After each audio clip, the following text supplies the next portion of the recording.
Mario, congrats on the victory, man. What are the first finish in 2023? What are the emotions coming out? That was a pretty clean victory, dude. What are the emotions after that?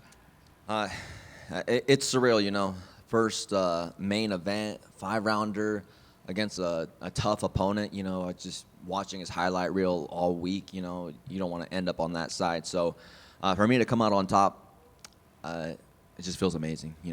Yeah, I mean, you trained for 5 rounds. I mean, the narrative coming into it was he's going to come out and coming crazy, right? Who knows how long he's going to last? You're definitely going to be more patient. You can last all 5 rounds and everything. I'm probably know the answer to this one, but is there a little bit of disappointment that you didn't get to show that? No, not really. If you could always get a first round finish, that's the best. And that's that whole thing. You train hard, you have tough camp, easy fight. That idea, and that's kind of what happened tonight. And it was that game plan as well. I knew he was gonna come out hot. I didn't expect for him to initiate the wrestling. That's kind of, I think, a bad game plan on his part.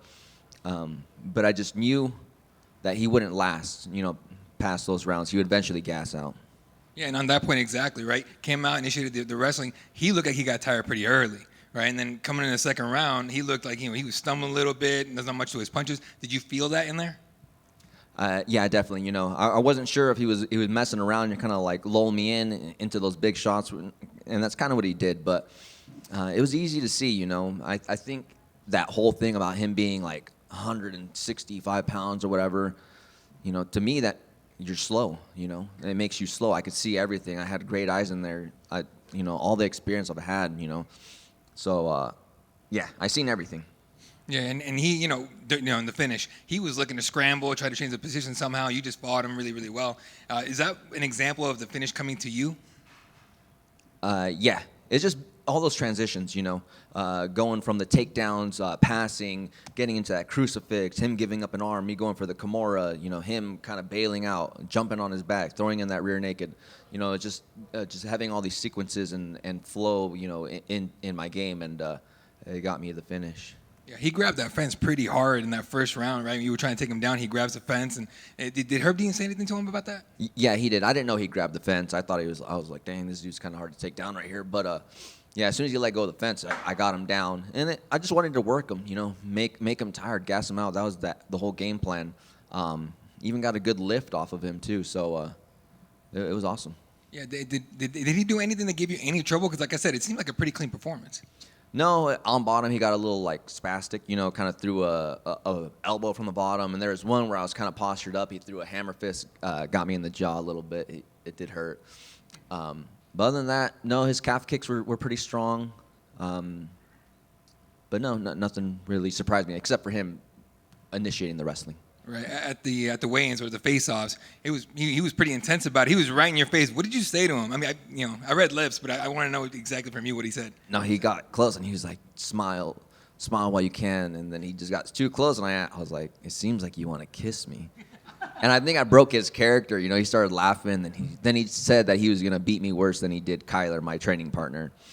And then even when we faced off before our fight, he even said the same thing. He was like, you want to kiss me now? And I just blew him a couple kisses, before I beat him up. But yeah, it's all part of the show. All right, man. 4-1 in your last 5. You call that Corey Sandhagen for that rematch. How different do you think that fight goes the second time? I think it goes completely different. I've had so much more experience. That was, I can't even, maybe 10, 12 fights ago. So I've had a lot of experience in that time.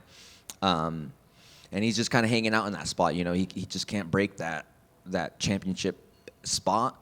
So I think it'd make for a great fight and give me that opportunity to see where I can go. There you go. How soon would you like that fight to happen? If we could do it around summertime, I think that'd be nice. I just had these 2 back-to-back. This was a 5-round camp. So it'd be nice to catch up on some life in between this. Maybe kind of cool to get that, maybe a UFC Phoenix, have that be a headliner? Oh, that'd be awesome. That'd be even better than Phoenix. It'd go from Abu Dhabi, Vegas, and then to Phoenix. That'd be nice.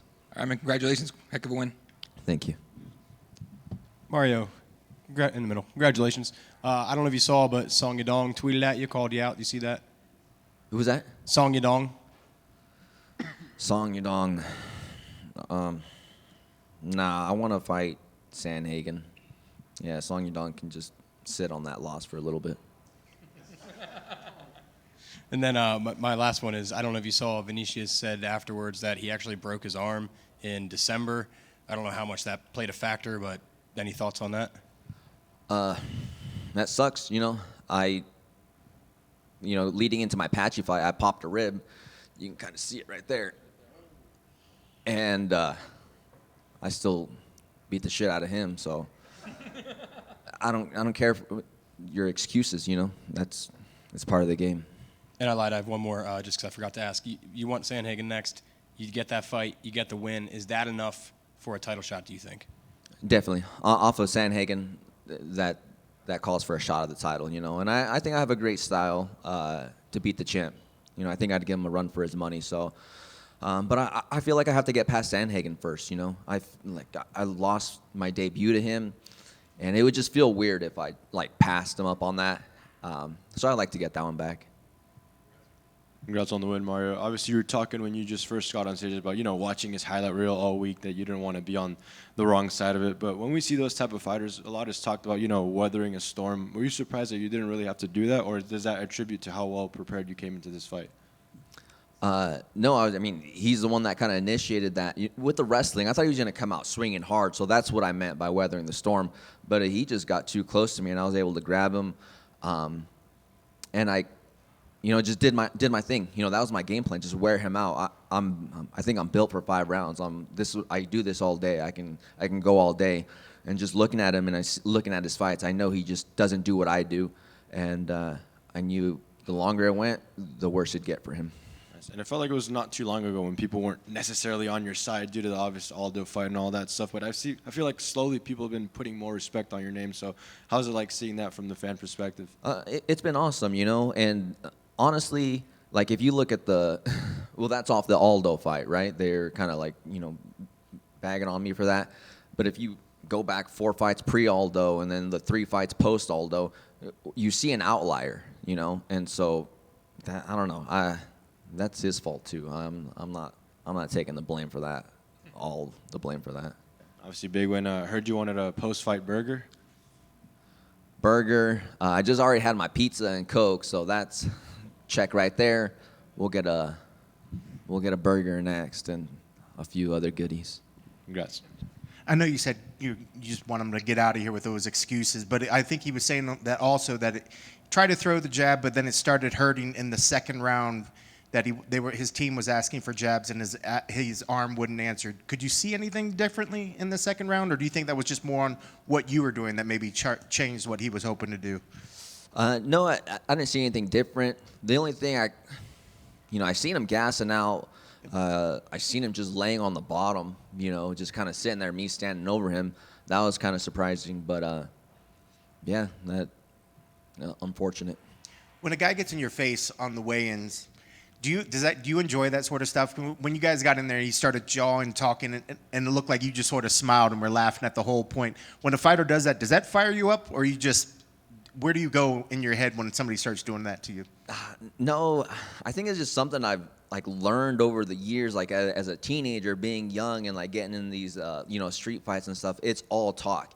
It doesn't matter. It's all talk to me. And once we start fighting, that's where your true colors really show and who you really are.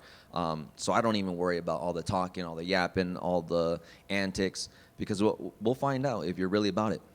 And I know you said Sandhagen, the last time you guys fought was 7 years ago, 2019. How different of a fighter are you from then? And same with Corey. He's improved quite a bit as well and went through quite a lot of names. How different of fighters are you guys? Or can you look back at that fight and expect it to be anything like that? Or you guys are so different that the fight's not going to play anything out like how that one did? No, I think I'm a completely different fighter. I've had so much more experience. I had skills back then, but just being, jumped onto a main card, a pay-per-view card in New York as a young, 25-year-old kid, 6-0, it can kind of get to you a little bit, but I've gone through the experience. I've fought the big names, former champions, main event, and who knows, it could go exactly the same way, but I don't see it going that way. And you fought in the Apex before, but tonight was also your first main event. But how did it feel? How differently did it feel out there with the new crowd set up and the crowd getting loud as ever out there? It was pretty cool, a cool experience, you know, because I started fighting here during COVID, so it was empty when I fought here. And I would fight here, you know, a few months later. They let a few people in, and it just kept building. I think the last time I fought here was probably about 2 years ago when I fought Ricky. And then just walking out there and seeing just the venue, how many more people they were able to fit in here. It was a cool experience, and to be able to see it throughout the fights that I've had, it was something pretty special to me. Yeah, I think if anything, I forgot that you fought back here in the COVID time, so you literally have seen the very beginning to what it's become now. So it's got to be quite a trip to see the growth. Yeah, and I've always had great luck here. You know, I think I just lost one fight here, but I've always had great luck here. My buddy Bulldog would call me the Apex champ, so it's pretty cool. I like it here. Yeah. Soon enough, they might call you the UFC champ as well. Congrats on your victory. Thank you. Appreciate it. Who's the next killer coming through the MMA Lab right now that fans should know about?